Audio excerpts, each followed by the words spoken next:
truth is the most convincing story that maps onto reality, and that's why the central narrative is falling apart. Right now in the United States, people should not be walking around with masks. We must see the central narrative for the fiction that it is. We are Americans. While elections are sometimes messy, this was a secure election. The founders began the fight for human liberty and self-governance, and it's up to us to finish the job.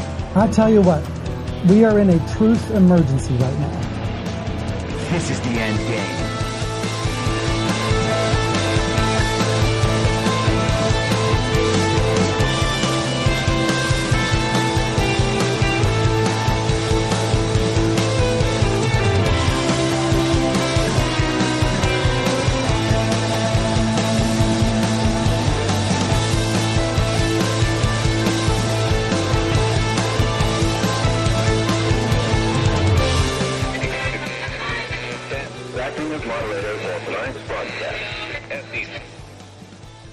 It's Monday, May 1st, 2023, the 831st day of dystopia. I'm your moderator, Chris Paul. Let's be reasonable. A warm welcome and hello to all of you listening to the podcast on the day of its release. The only way to do that is by becoming a paid subscriber at imyourmoderator.substack.com. You can do so for as little as $50 a year or $5 a month. And in doing so, you will be supporting me, the work I do, and this show as it expands. And if you can't, or you simply don't want to, continue listening to this podcast for free on a wide variety of podcast platforms and, of course, Rumble. All I ask is that you share it with your friends. You can find the links to the podcast, the writing, the social media, and the merch site by visiting linktree.com/I'mYourModerator. So I want to start out with a clip today. Steve Bannon played this clip that has been made into a really powerful video meme by a guy named Max Evans. He goes on Twitter by @MaxEvansUMP for Ultra MAGA Party. But the audio he uses is a clip from Paul Harvey describing how he would attempt to take over the world if he was the devil. And the original is from back in 1965, and I guess that at some point along the way, it was slightly updated. But regardless, here is Paul Harvey. If I were the devil, if I were the devil, if I were the prince of darkness, I'd want to engulf the whole world in darkness, and I'd have a third of its real estate and 4/5 of its population, but I wouldn't be happy until I had seized the ripest apple on the tree, thee. So I'd set about, however necessary, to take over the United States. I'd subvert the churches first. I'd begin with a campaign of whispers. With the wisdom of a serpent, I would whisper to you as I whispered to Eve, do as you please. To the young, I would whisper that the Bible is a myth. I would convince them that man created God instead of the other way around. I would confide that what's bad is good and what's good is square. And the old I would teach to pray after me, Our Father, which art in Washington. And then I'd get organized. I'd educate authors in how to make lurid literature exciting so that anything else would appear dull and uninteresting. I'd threaten TV with dirtier movies and vice versa. I'd peddle narcotics to whom I could. I'd sell alcohol to ladies and gentlemen of distinction. I'd tranquilize the rest with pills. If I were the devil, I'd soon have families at war with themselves, churches at war with themselves, and nations at war with themselves, until each in its turn was consumed. And with promises of higher ratings, I'd have mesmerizing media fanning the flames. If I were the devil, I would encourage schools to refine young intellects, but neglect to discipline emotions. Just let those run wild.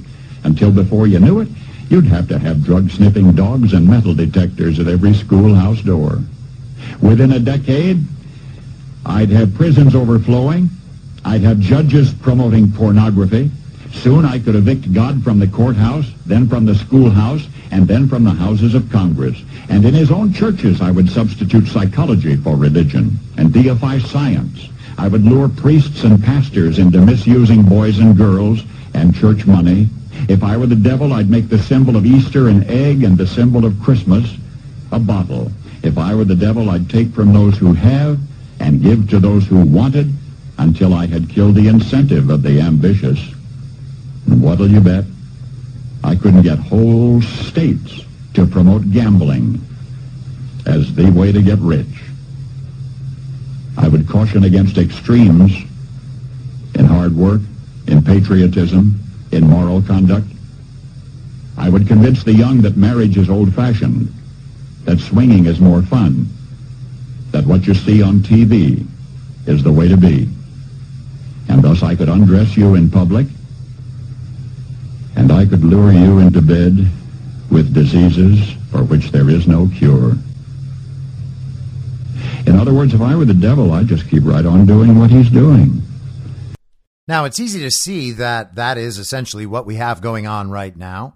It's also easy to see that he was able to predict that 30 years ago when the most updated version of this was written and read. And it's also easy to see that he knew all of this was coming when he first went through it in 1965. So we have 60 years of this same program, at least, by the way, obviously, continuing to work its way through this society. Now, I am sure that at every point along that timeline in the last 60 years, that people have heard this clip here and been cognizant of his larger body of work, and he was probably called a conspiracy theorist throughout most of that time, despite being right about all of it. And the strangest thing is that he would still be called a conspiracy theorist right now for saying that, even though almost everyone in our society is aware that all that is happening. And they would find excuses for why we should ignore it. They would say, well, you know, he's kind of right here at this one particular point, but he's really over-exaggerating the danger. And none of these things are really connected to one another. You can't ascribe some overriding motive to all of this, the sort of thing that brings it all together and makes it all just one thing. These are all just separate ways that the society is advancing, and these are the ways that people choose to advance. And as more people realize that this is actually the path to the good life for them, society will simply advance to keep up with it. So is that the way the world works? Well, if that's the case, then we are destined to end up in this same place over and over and over again. And to be fair, perhaps we are. Maybe we just go through cycles of slowly going back to sleep after awakening. And over that time, everybody becomes more lax about their morality, about holding people accountable when they do wrong, about holding themselves accountable for doing wrong. And generations pass, and all of the motivations toward truth and goodness that we are seeing rise up in our culture right now, they eventually just disappear. And the superficial priorities of the scientific materialists take hold once again.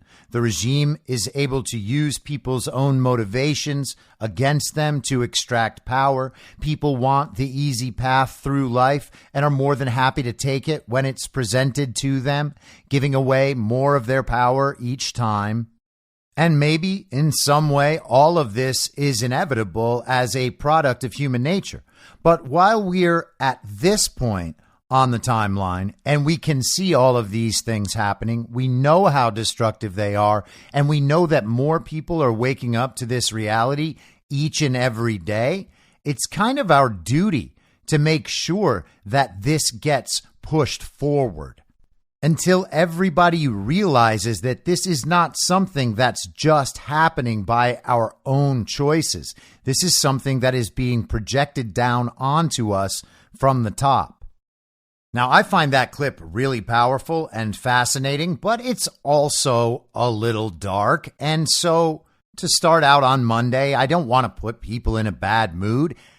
So to reroute before we get into much bigger subjects, there is a councilman from Delaware County, Indiana, who has come out as a lesbian woman of Native American heritage. So he is now LGBTQIA++++.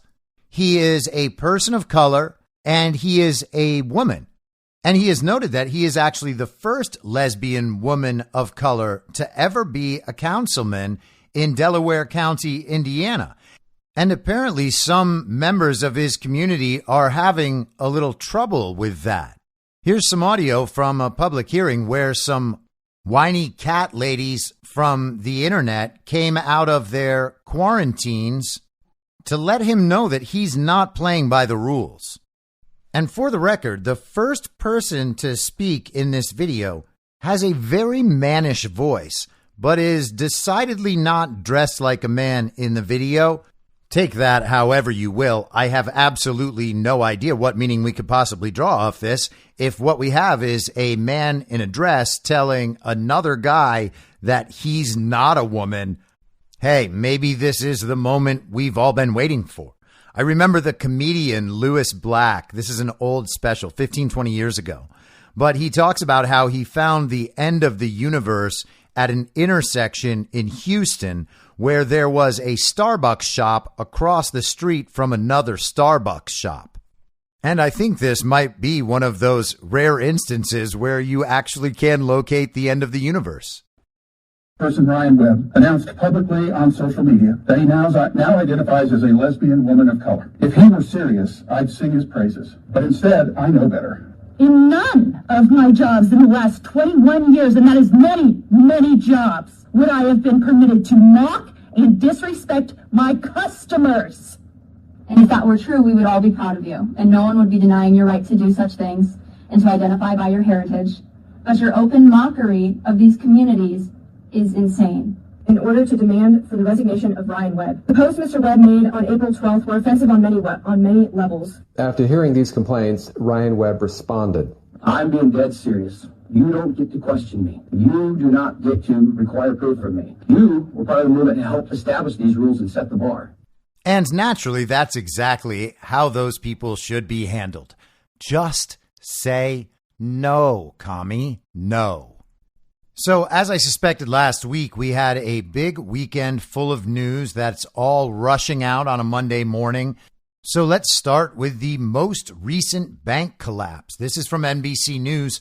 First Republic Bank is taken over by FDIC and sold to JP Morgan in third major bank failure of the year. We talked a bit about how the bank was having problems last week. Here's the latest. First Republic Bank has been taken over by federal regulators and will be sold to JP Morgan, making it the third major bank to go under in less than 2 months. The Federal Deposit Insurance Corporation announced simultaneously Monday morning that it had seized the bank and that JP Morgan Chase, the largest bank in America, would be purchasing substantially all of the bank's assets and deposits, making JP Morgan Chase even more too big to fail. A spokesperson for the Treasury Department sought to reassure the markets and the public after First Republic, with $229.1 billion in total assets at the time of closure, eclipsed Silicon Valley Bank, $209 billion at the time of closure, to become the second largest bank failure in American history. The banking system remains sound and resilient, and Americans should feel confident in the safety of their deposits and the ability of the banking system to fulfill its essential function of providing credit to businesses and families, the spokesperson said in a statement. And at some point, you gotta start thinking maybe they're not giving us the full story. The banking system does not seem to be remaining sound and resilient at all.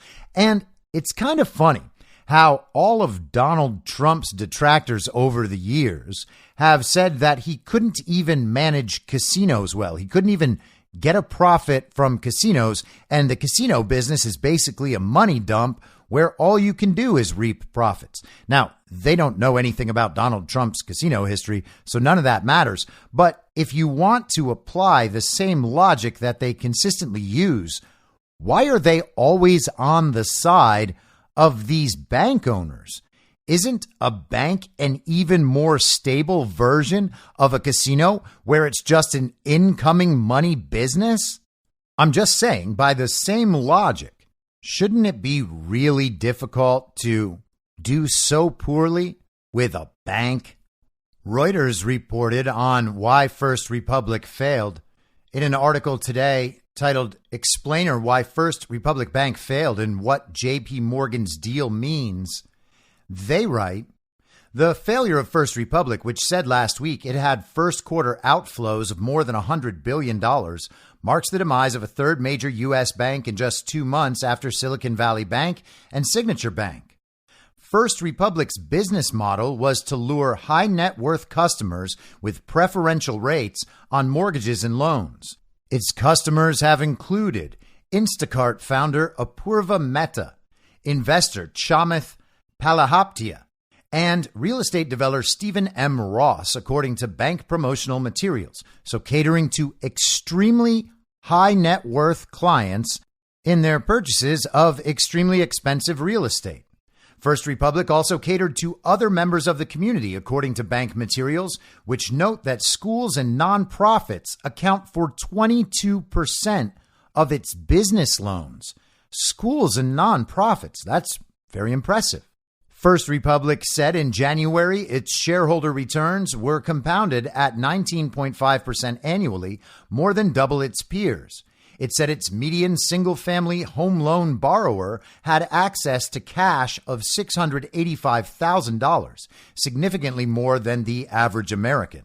However, its strategy made it more vulnerable than regional lenders with less affluent customers, since U.S. deposit insurance only guarantees $250,000 per savings account.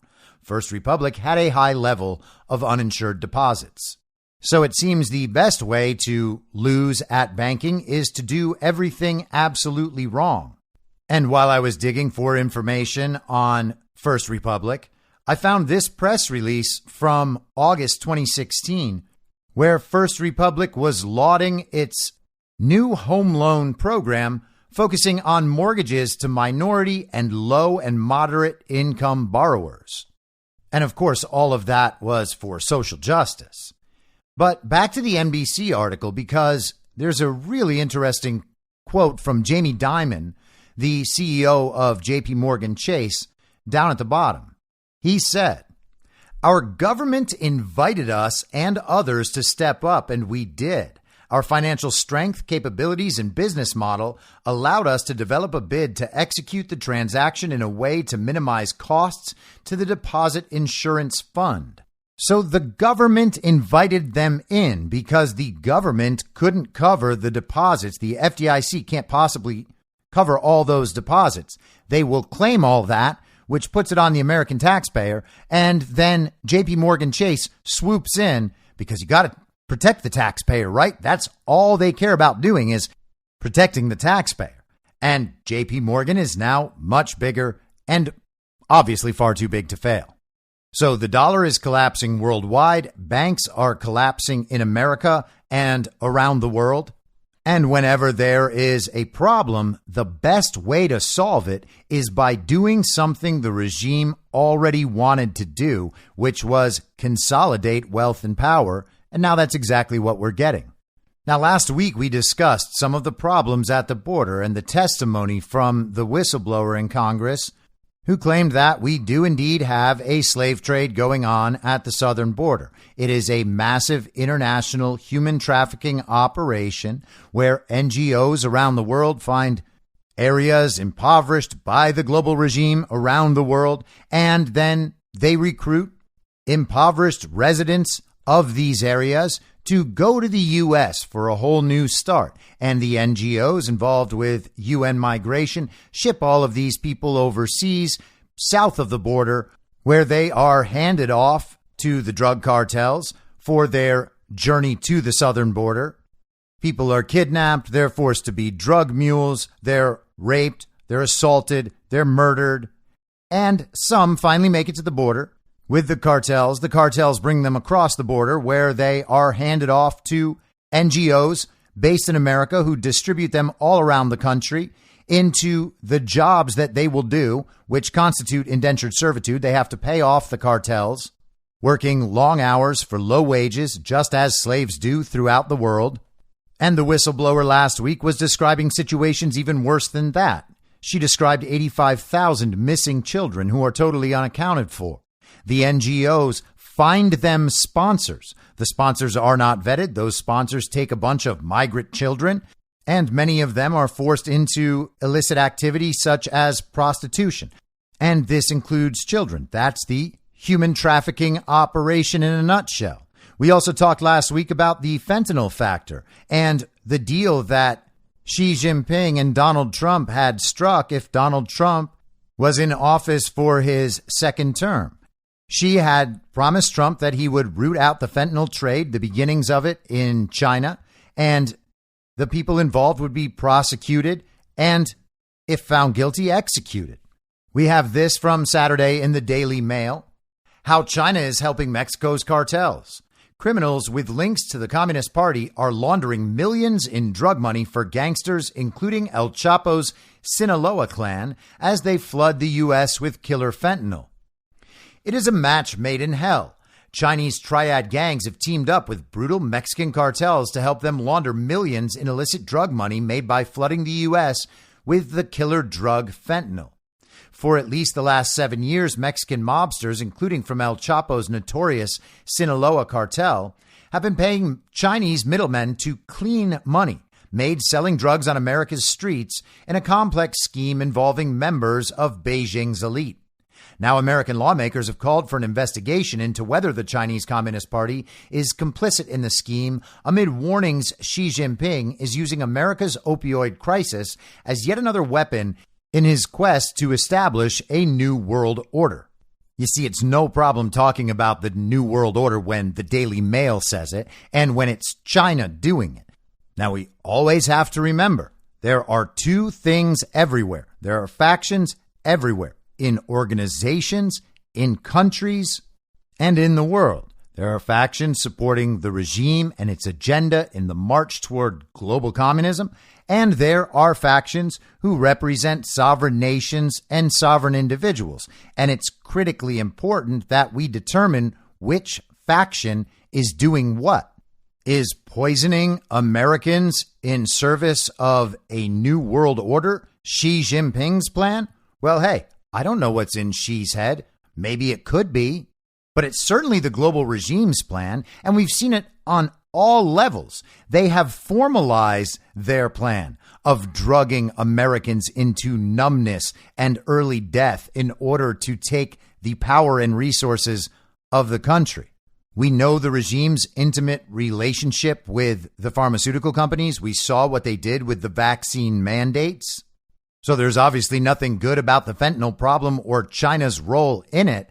But to think that this is not in line with exactly what the global regime wants and to shift that blame off onto China alone is crazy. No matter how much weight China is exerting on politicians in America, it is still politicians in America that have left our borders open and that ignore this problem because they don't want to take responsibility for it. You don't have to deny anything about the role of the Chinese Communist Party in this to understand that that point is true. And you also don't have to make any excuses for the Chinese Communist Party to note that there is a larger agenda at play here and that it's not one started by the Chinese Communist Party. The State Department estimates that $154 billion in illicit funds pass through China each and every year. It is imperative that Congress work to understand the extent of the Chinese Communist Party's complicity in these money laundering schemes. And that is a quote from Lisa McClain, the chairwoman of the Subcommittee on Healthcare and Financial Services. The Daily Mail article goes on to describe changes in the Chinese and cartel relationship in the fentanyl trade over the last few years, but I'm going to skip down more toward the end. Vonda Felbaugh Brown, a senior fellow at the Brookings Institution who studies illicit economies, gave a similar verdict when speaking on Capitol Hill last month at a session entitled "The CCP's Business Model Fueling the Fentanyl Crisis." Now, the Brookings Institution is as globalist as it gets. It's important to never forget that the globalist regime has always been the key driving factor in the growth and empowerment of the Chinese Communist Party. Chinese officials have long become accustomed to unofficially extending the umbrella of party protection and government authority to actors who operate in both legal and illegal enterprises, as well as to outright criminal groups, she said. You could also describe American officials in the exact same way. They have long become accustomed to unofficially extending the umbrella of party protection and government authority to actors who operate in both legal and illegal enterprises, as well as to outright criminal groups. That is an indisputable fact about American officials. In return, the triads provide a variety of services to Chinese legal business enterprises, including those connected to government officials in the CCP. Again, same thing here. She added, this includes the promotion and facilitation of Chinese businesses abroad, the building up of networks of political influence for China abroad, and informal information gathering. Furthermore, she explained that China sees the trade in drugs and illegal money as a tool that can be used in competition with the U.S. As that competition has heated up in recent years, Beijing's efforts to stem the flow of drugs and money have slackened. In August of last year, in response to Nancy Pelosi's visit to Taiwan, they stopped completely. So Nancy Pelosi went to Taiwan and China stopped their efforts to stem the flow of drugs and money. That's what the Daily Mail article is claiming. And here's the real WTF part of this article. While nobody has yet been able to prove a link between the CCP and money laundering operations, moves by Beijing to politicize the issue have set alarm bells ringing and sparked calls for further investigations. China denies any such links and claims to have no role in America's opioid crisis, calling the problem 100% made in America. Mao Ning, a Chinese foreign ministry spokeswoman, said this month, there is no such thing as illegal trafficking of fentanyl between China and Mexico. We two countries have a smooth channel of counter-narcotics cooperation, and the competent authorities of the two countries maintain sound communication. China has not been notified by Mexico on the seizure of scheduled fentanyl precursors from China. The Chinese government takes a firm stance on counter-narcotics. So we'll continue to keep an eye on this and see exactly where this goes. Is it possible that the Chinese role in all of this has been massively overstated? Yeah, that's possible. Again, you can be 100% anti-CCP and still understand that our mass media is trying to push us to blame and hate China for things that the CCP has done.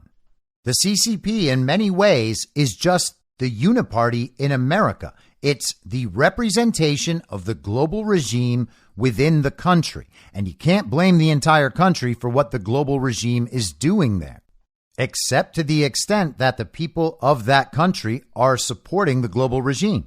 Most of the people doing that in any given country are doing so on some level unknowingly. They just want to go back to their normal lives. They want to keep making money and profiting, doing the things that they're doing. They don't think about long-term consequences. They don't see a bigger picture at play here at all. And they're inclined to support whatever they're told to support and whatever they believe will keep their life flowing freely and easily. Now, that's very ignorant, and there is certainly a moral element to that. But it's not like the majority of China supports killing American citizens with fentanyl overdoses, in the same way that the majority of American citizens don't support U.S. Department of Defense funded bioweapons labs in countries all across the world. We can strongly oppose the global regime in China as represented by the CCP, the same way we can strongly oppose the global regime in America as represented by the Uniparty. We can strongly oppose the global regime as represented in Ukraine without hating Ukrainians. This is why it's always important to focus on the faction in power doing the thing in each country rather than just saying Russia did this, China did this, France did this, because that's intentionally obscuring a level of sophistication that we all have access to and understanding of in favor of simply talking about things the way we've always talked about them. The United States is not one thing. China's not one thing. Ukraine's not one thing. Brazil's not one thing. You can just keep going on and on and on. Donald Trump may have held the title of President of the Uniparty in America. That does not make him of the Uniparty. And we have to understand that dynamic at play when it comes to other world leaders. Now, the regime seems to be getting some bad news in Paraguay as well. This is from the National File today, Frankie Stocks. Paraguay has triumphed. Jesus has triumphed. Paraguayan patriots defeat the World Economic Forum and CIA election coup. Paraguayan patriots have defeated the WEF and CIA-backed election coup that saw Klaus Schwab, his World Economic Forum, the U.S. deep state, and hackers linked to Brazil's left-wing government meddling in the nation's politics with the aim of installing a Manchurian candidate to ignite, quote, the fourth industrial revolution and great reset agendas in Latin America. Doesn't that sound familiar? It's worth noting that last year, CIA head William Burns involved himself multiple times in the Brazilian election last year. He even traveled to Brazil to tell Jair Bolsonaro not to meddle in the election outcome. And we certainly spent plenty of time on the Brazilian elections and the obvious machine-based fraud in their elections on the podcast last fall. Paraguay's center-right to right-wing Colorado Party won the presidency in both chambers of the national legislature, dealing a major blow to the Great Reset agenda of Klaus Schwab and his CIA allies, who were backing the globalist ticket of the left-wing, authentic, radical, liberal party. The victories also deal a major blow to the establishment figures within the Colorado Party, who, much like establishment Republicans in the United States, have been blatantly captured by the WEF and their Sorosian allies. With more than 99% of the vote reported, Colorado Party presidential candidate Santiago Peña has won the support of more than 1.2 million Paraguayans, giving him a 42% plurality of votes. Efrain Alegre, the WEF's man, won just 830,842 votes, equating to 27.49% of those cast. Even left-wing Paraguayans rejected selling the nation out to globalism, supporting the populist dark horse-style campaign of Paraguayo Cubas, instead of backing Alegre and the PLRA, which sought to pivot the nation toward communist China.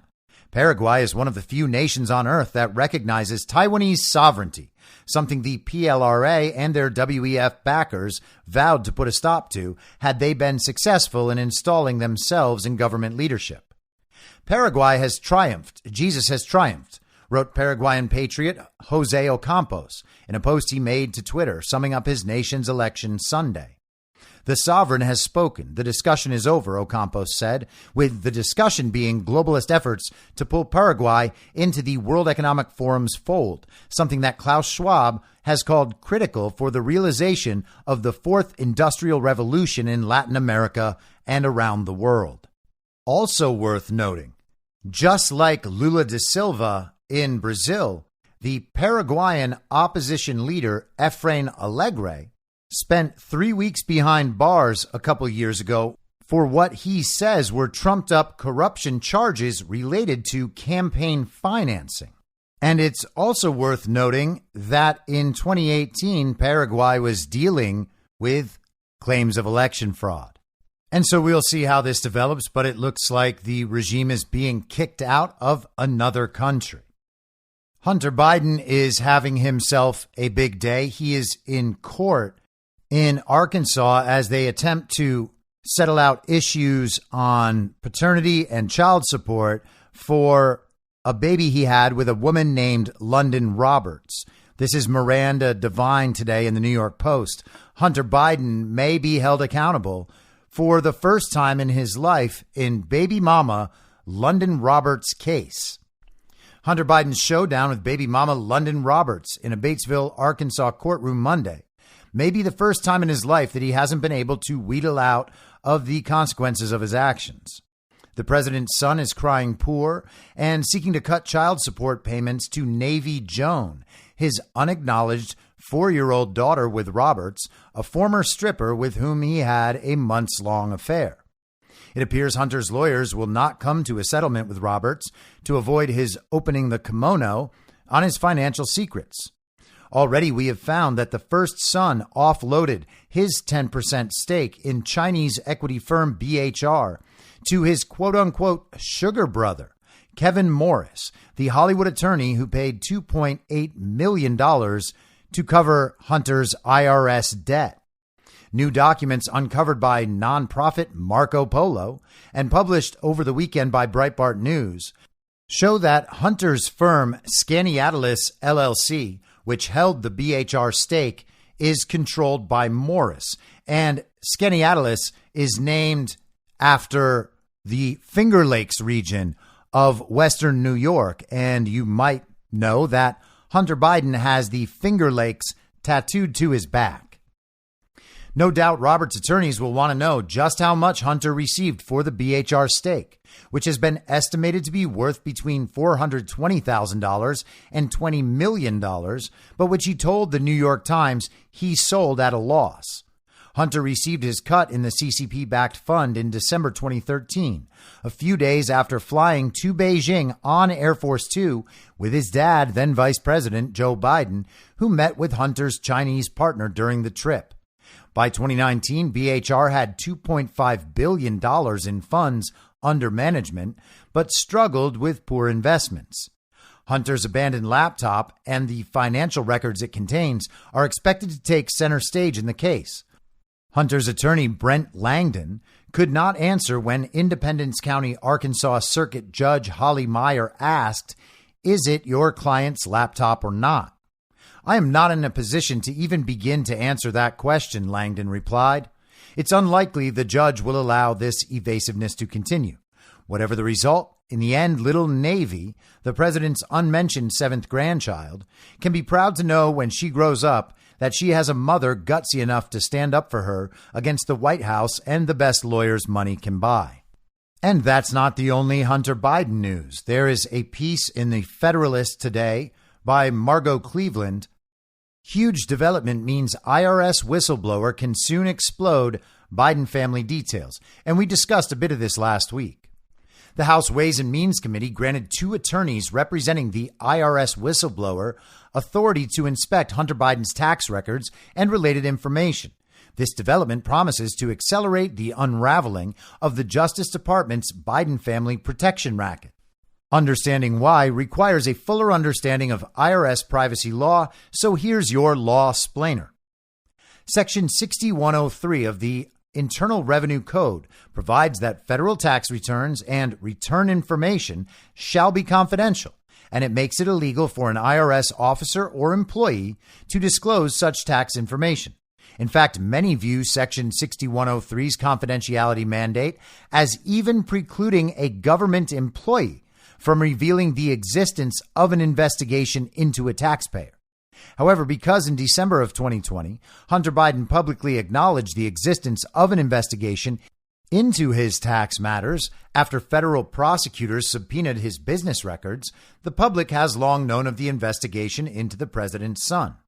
Several exceptions to the confidentiality provisions of Section 6103 exist, though. Relevant here is the statutory exception authorizing whistleblowers to disclose confidential information to the House Committee on Ways and Means or the Senate Committee on Finance.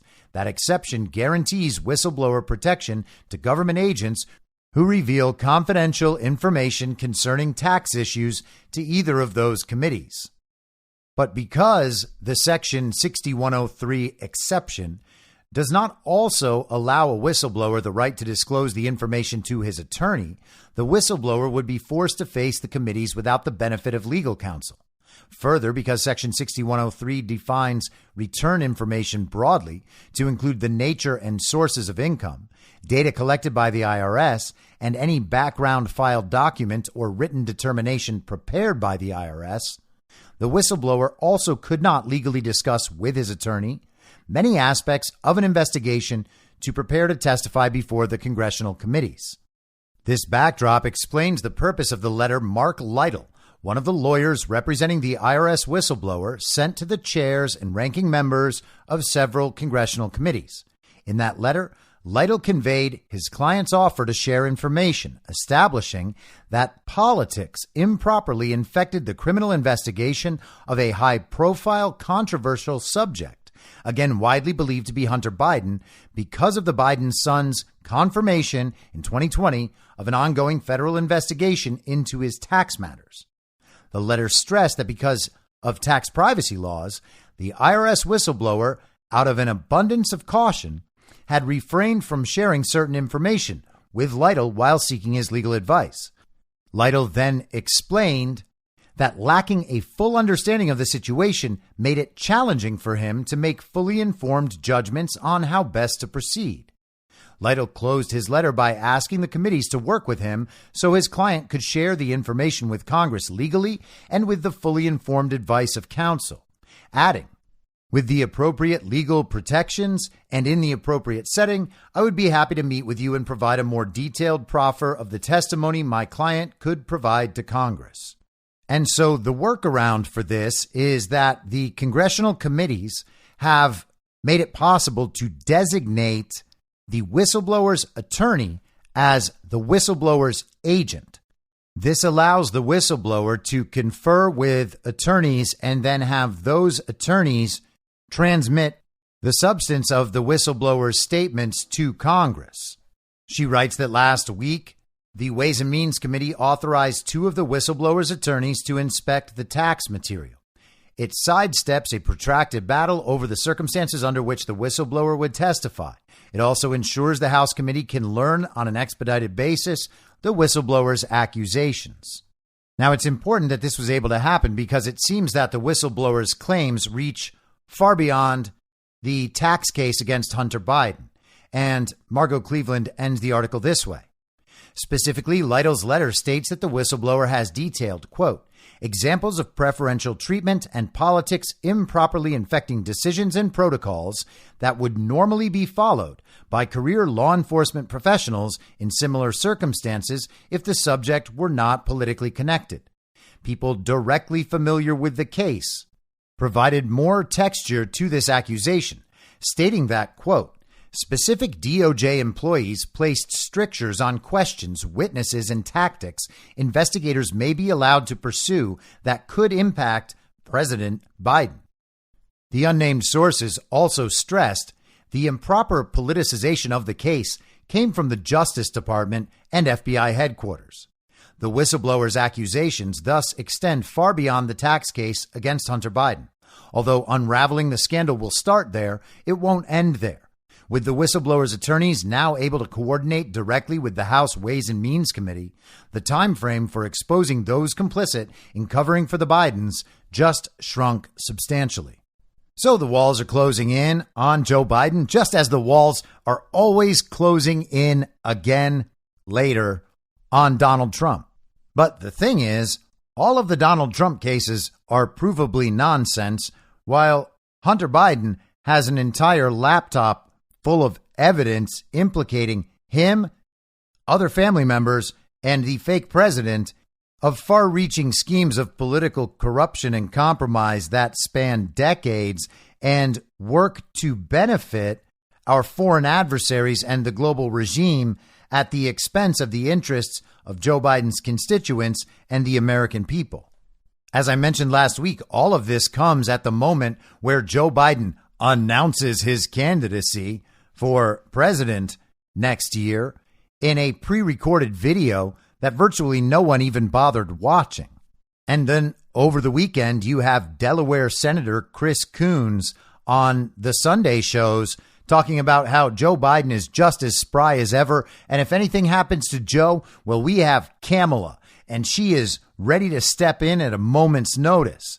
It's actually the media who hasn't been doing Kamala Harris the proper justice in telling the country and the world how great Kamala Harris is as vice president. He actually said that he traveled with her a couple weeks ago. And my, she is just a wonder to watch on the world stage. She just has this easy way about her when she's speaking, and everybody just loves her. Apparently, the cackle is a much bigger hit in person than it seems to be online.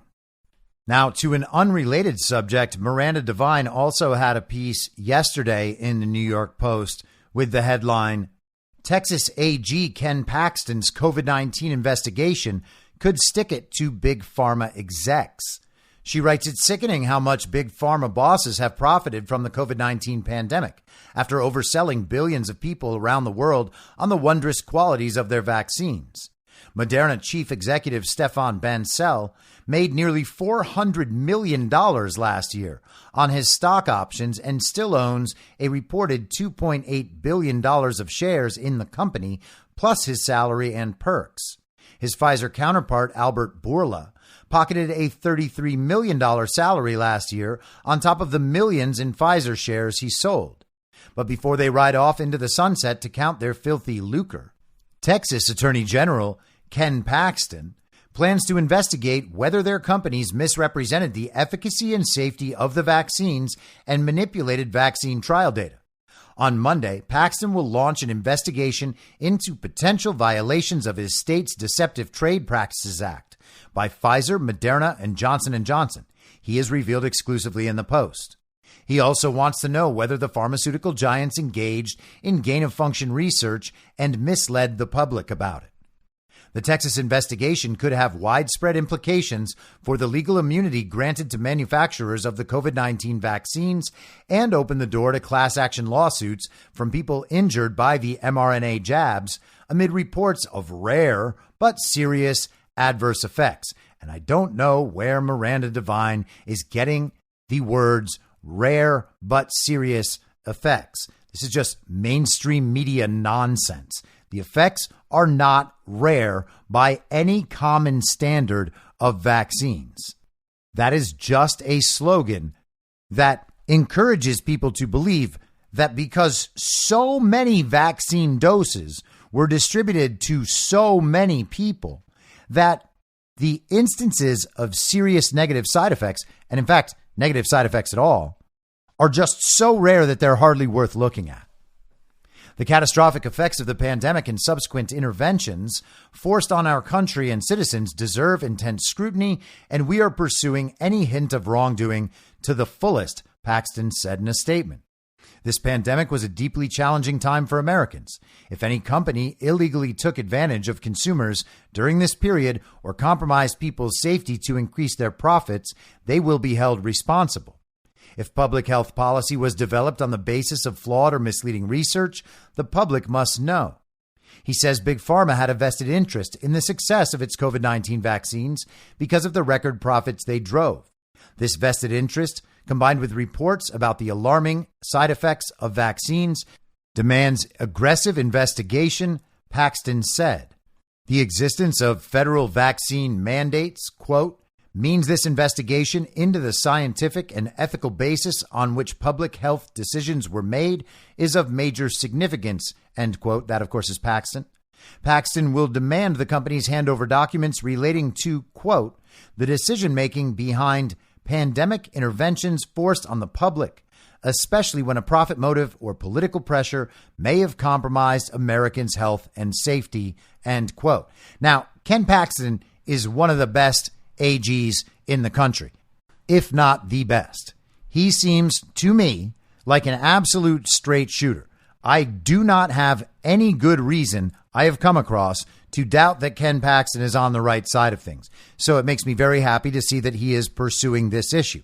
Ken Paxton, you might remember, led the coalition of 19 states to file with the Supreme Court over Joe Biden's fraudulent election. And the Texas courts made it impossible for Ken Paxton to pursue allegations of election fraud. The regime also tried to replace Paxton last year with George Prescott Bush.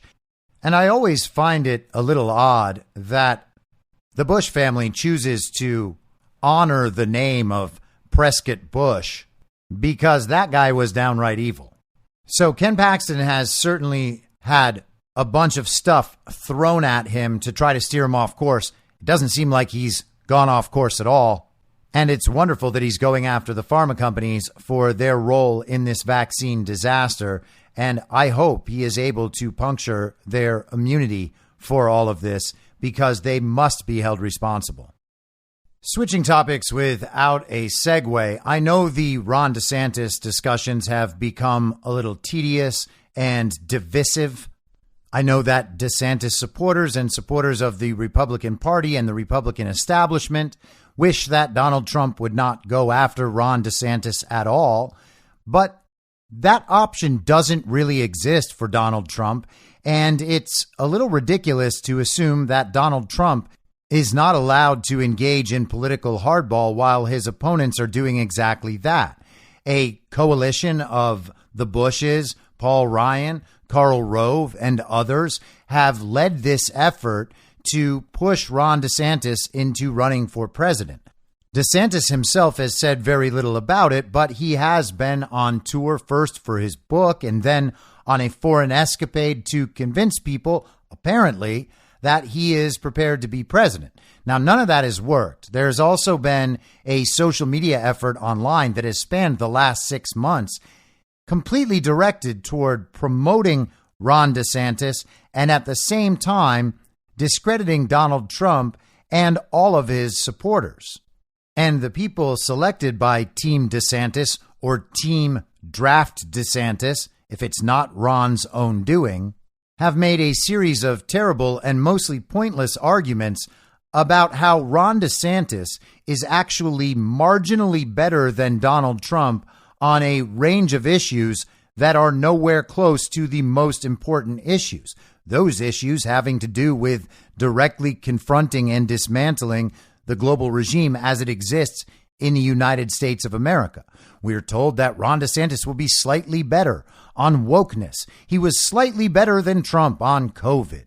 And he would be slightly better at this or that than Donald Trump ever could be. That's essentially what they're telling us. And they are bringing their facts that they believe they have in support of all these points, not understanding that even if they were to prove all of these points and be right that Ron DeSantis was marginally better at this or that, it still wouldn't mean that Ron DeSantis is the best candidate to be the Republican nominee for president and eventually president. And because virtually everyone realizes this, they then shift to talking about how Ron DeSantis is the only one that can win in the rigged system, where the regime decides who wins. So Ron DeSantis would be the choice of the regime, and the guy that the regime is absolutely opposed to and has been now for nearly 8 years should be ignored in favor of a guy that seems to have, at least, the regime's support. These people have not bothered to find out what Trump supporters actually believe and why they support Donald Trump the way they do. And so they make a bunch of nonsense arguments that are expected to appeal to people who don't pay that much attention or to who watch Fox News all day. People have liked Ron DeSantis. They have a good feeling about Ron DeSantis. They like the way that he takes on the media, and all those things are nice. I'm not disputing any of those things. Ron DeSantis may someday be a decent candidate to hold national office. But in the 6 months that this has been going on, Ron DeSantis has done nothing to tamp it down, nothing to make it less divisive, and he's done really nothing at all. And again, I want to make clear that if there is something else going on behind the scenes, and this is just an info op to figure out who it is who's anti-Trump and exactly which ways they're anti-Trump in terms of the Republican establishment, the uniparty right, I'm all for it. And I would be potentially happy to back DeSantis when all of this is over, if that's what it turns out to be. But we also have to just analyze the situation as it exists and as we're being told it, to the extent that that might be some version of true.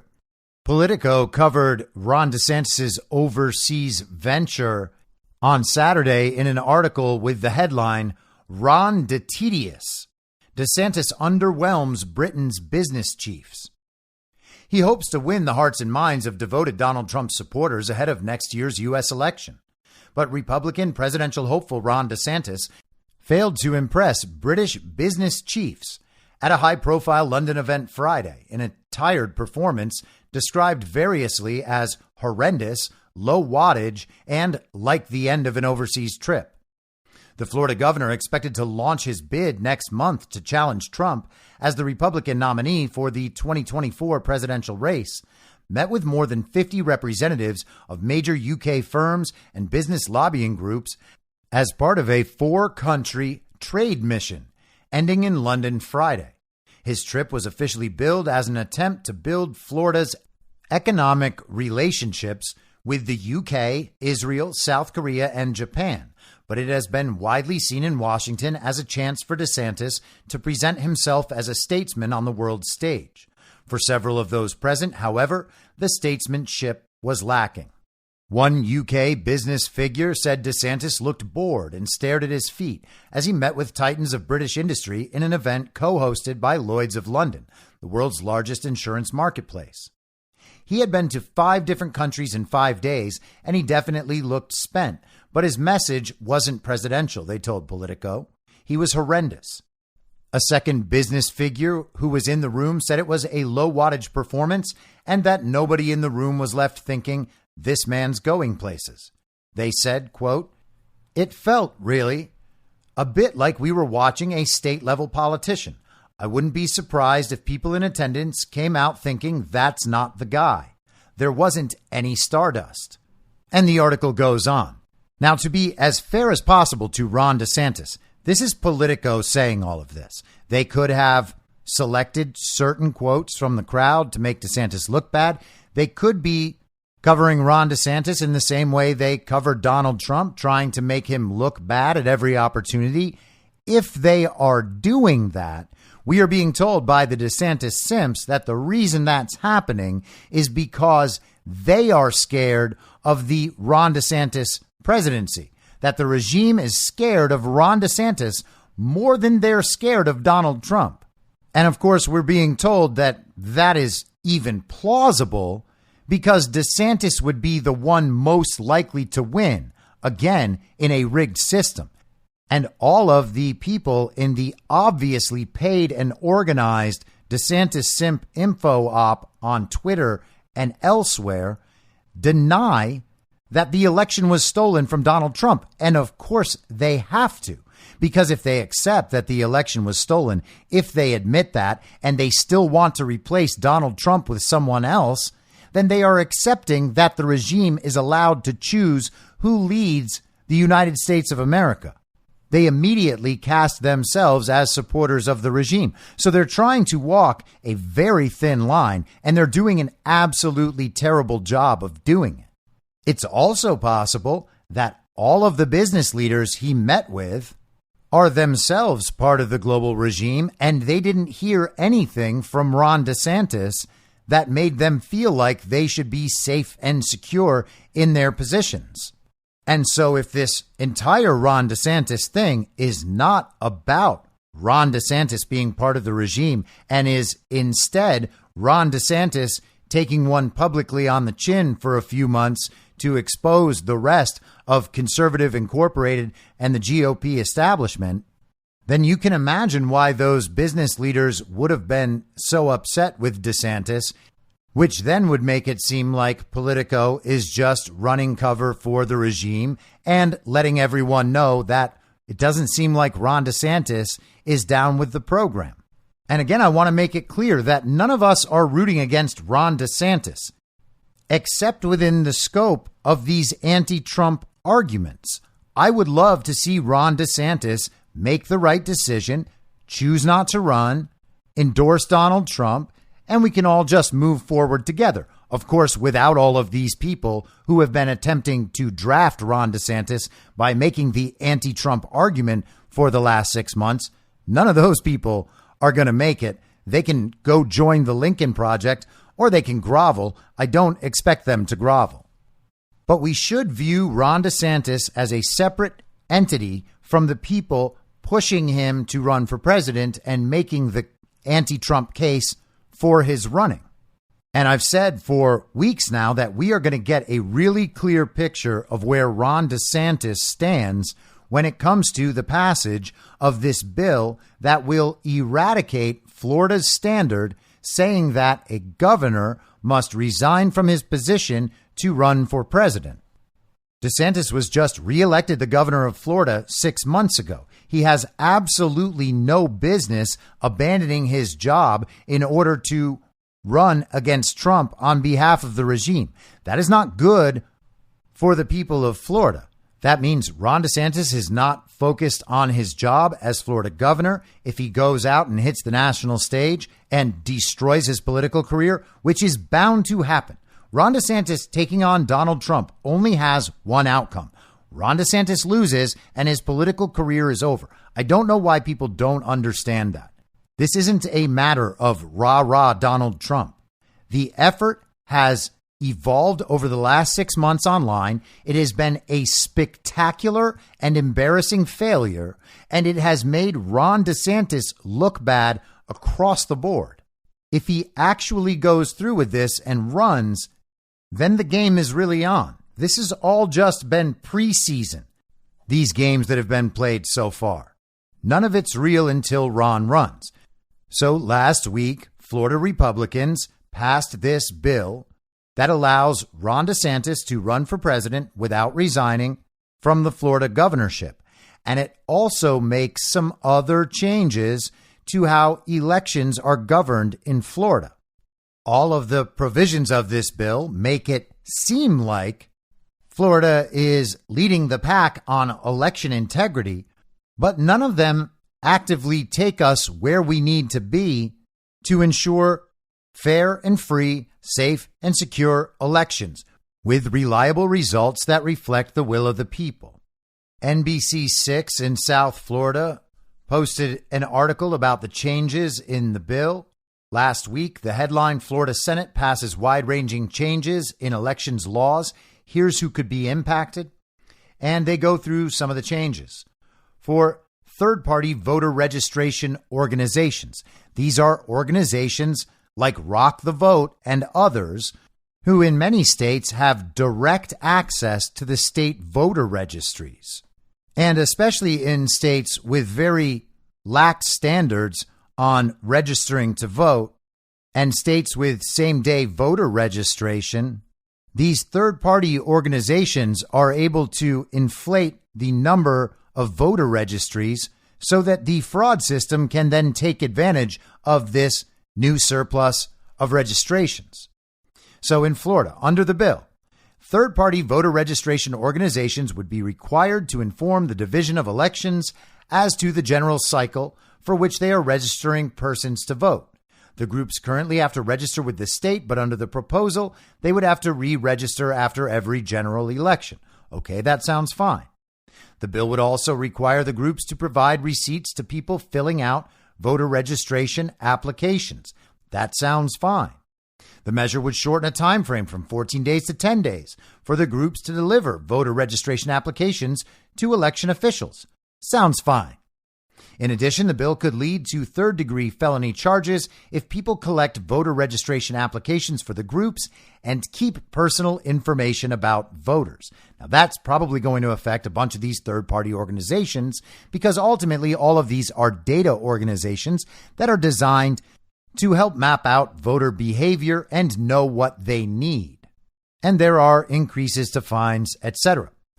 What this doesn't address is the fact that there should not be third-party voter registration organizations. I know that we've all just come to accept that those exist. Oh, we're having a voter registration drive. Let's just not do that. Let's have a voter registration office or a place where people can go register to vote or register through the mail with proper identification directly with the state. We don't need third-party outside groups handling voter registrations. So the correct way to have handled this would have been to get rid of them. Instead, we see what we often see, which is small adjustments being made to convince the public that something has been done to fix the problem, but the problem is allowed to persist. The legislation would also make it unlawful for any person to intimidate, threaten, coerce, harass, or attempt to intimidate, threaten, coerce, or harass an election worker, with the intent to impede or interfere with the performance of the election workers' official duties, or with the intent to retaliate against such election worker for the performance of official duties. Violations would be considered a third-degree felony. So what is the standard of harassment for an election worker? Are you allowed to ask an election worker why they're doing their job improperly, for instance? Or is this an attempt to go after or coerce behavior of people who are involved in elections and trying to keep those elections transparent and reliable for the general public? We saw a lot of these problems in 2020. Election workers would not need to be a protected class if so many of them weren't involved in a systematic defrauding of the entire American population when it comes to our elections. The measure would also require the Secretary of State to provide mandatory formal signature matching training to supervisors of elections and county canvassing board members, or any person whose duties require verification of signatures. So they need special training for the signature matchers, which means that signature matching is now a broadened role that requires the people doing the signature matching to spend more time out of their lives doing exactly this.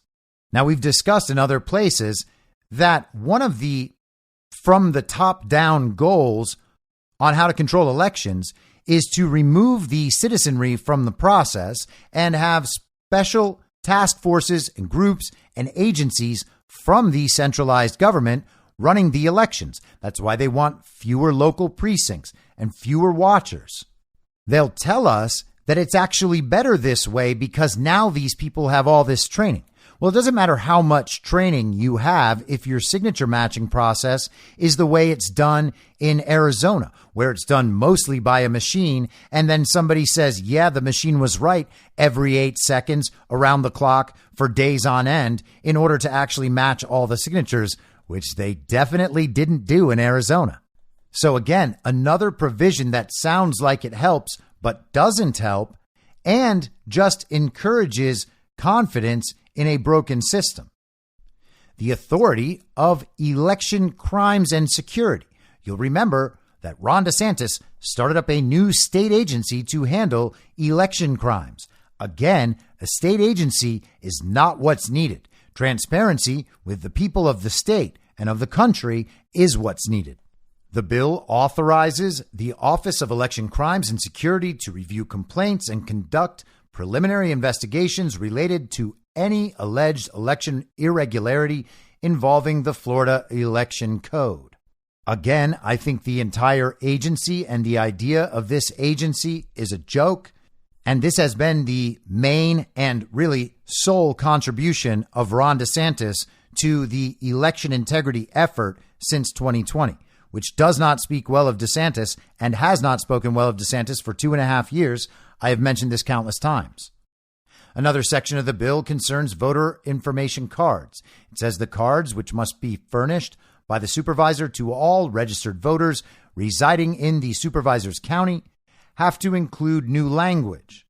This card is for information purposes only. This card is proof of registration, but is not legal verification of the eligibility to vote. The new section reads, it is the responsibility of a voter to keep his or her eligibility status current. And of course, quotes from Democrats about how this is making it harder for people to vote. And then finally, of course, they have the resign to run provision taken down, which would allow Ron DeSantis to run. Now, the question is, will Ron DeSantis sign this bill? This is a major decision and a turning point in Ron DeSantis' political career. If he signs this bill, he is saying that he is willing to change Florida law in order to prevent Donald Trump from being the Republican nominee next year. That is substantively no different than what Alvin Bragg is doing in New York by inventing a novel legal theory so that he can prevent Donald Trump from being president in 2024. The Florida legislature should have never allowed this. And every Republican who voted for this down in Florida should be looked at with great suspicion until they prove otherwise. This is a pro-regime measure. They're not fixing elections here. This does not make our elections one day, hand-marked, paper ballots, voter ID, in small precincts, hand-counted, and fully transparent to the public. It doesn't do any of those things. It tells us the system is being fixed while leaving the system in place, and it changes the law to allow Ron DeSantis to stop doing his job in Florida and instead do the job of attempting to take out Donald Trump. Will Ron DeSantis make himself the Alvin Bragg of Florida? Now, Donald Trump responded to all of this over the weekend and said, "I couldn't care less if Ron DeSantis runs, but the problem is the bill he is about to sign, which allows him to run without resigning from being governor, totally weakens election integrity in Florida. Instead of getting tough and doing what the people want, same-day voting, voter ID, proof of citizenship, paper ballots, hand count, etc., this bill guts everything. It will allow dirty voter rolls to get dirtier, weakens transparency, and is a total mess. It's simple. All we want is a free and fair election and an honest count." So, if DeSantis is a good guy, then Trump is calling out the Florida legislature for something that does not serve the people of Florida in any way whatsoever. And that's ultimately the most important thing here. People can want Ron DeSantis to run for president. If they wanted him to do that, he shouldn't have run for governor last year. But if that's all this bill is, then this is pure political pragmatism that has absolutely nothing to do with the good of the people of Florida. And it's the job of the Florida legislature and Ron DeSantis to be working for the good of the people of Florida. I haven't heard a single principled argument in favor of the passage of this bill. We can't simply buy that this bill is good for election integrity. It isn't. It might not be bad for it. It might just be neutral, but it's certainly not good. This is not fixing the elections in Florida. And if there's no principled argument for why it's good for the people of Florida, then we only can see this as pure political pragmatism, the regime wanting to prop up someone they believe has the best chance of beating Donald Trump and knocking Donald Trump out of the race. So then it becomes clear that the Florida legislature is doing the work of the regime by passing this bill. But will Ron sign it? Now, if this was all an op, and Ron DeSantis is actually a good guy, and this has all been coordinated, and that's why Ron DeSantis has tried to keep his hands relatively clean while the Republican establishment pushes this whole op to get him to run, then pushing it to this point has smoked out probably the entirety of the GOP elite establishment in Florida and who is willing to do their bidding. All of that would be a massive win. All Ron DeSantis has to do is veto this legislation and endorse Donald Trump, and he will get back most, if not all, of the support he has lost in the last 6 months from MAGA and other patriotic Americans who don't think that it is a bold patriotic move and a mark of leadership for Ron DeSantis to help the regime take down the man the regime stole the election from and who is right now the duly elected president. Donald Trump won in 2020. That election was stolen. Any acceptance of stolen elections and the attempt to replace the person the election was stolen from is the opposite of patriotic. And I'm totally open to Ron DeSantis being a good guy, but now the time has come for him to prove it. If he signs this bill and runs for president, the gloves are off, and then we get into the actual campaign. And there's absolutely no reason to believe that the regular season games are going to go any differently than the preseason games have.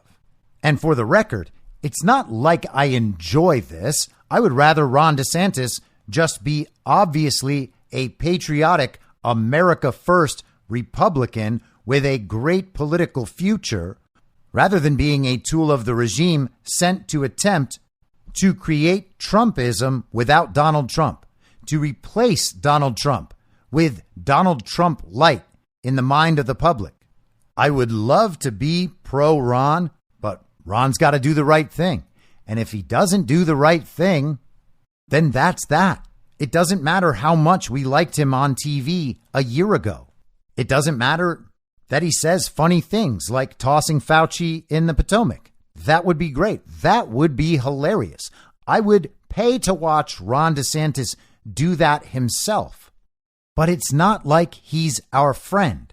The decisions he makes on crucial issues are far more important than his ability to make fun of figures in the media and talk about woke stuff. Those things are nice, but they're not the real thing. The real thing is making sure that American elections are legitimate and that we have leaders in place who are willing and able to take on the regime. That's all that matters, and Ron is about to let us know who he really is. I'll be back tomorrow at the same reasonable time on the same reasonable podcast network. I don't have a network. Masks and lockdowns don't work. They lied to you about a pandemic. And Joe Biden will never be president. In my mind, that's the end game. If you're listening to this episode for free, you can support me and support the show and the work I do by signing up for a paid subscription at imyourmoderator.substack.com. You can do so for as low as $50 a year or $5 a month. Comes out to under a quarter per episode, and you'll blast right through the paywall for all of the writing. The merch store is www.cancelcouture.com, and you can find everything else by heading to Linktree, linktree.com/imyourmoderator. And I'll see you soon out on the range.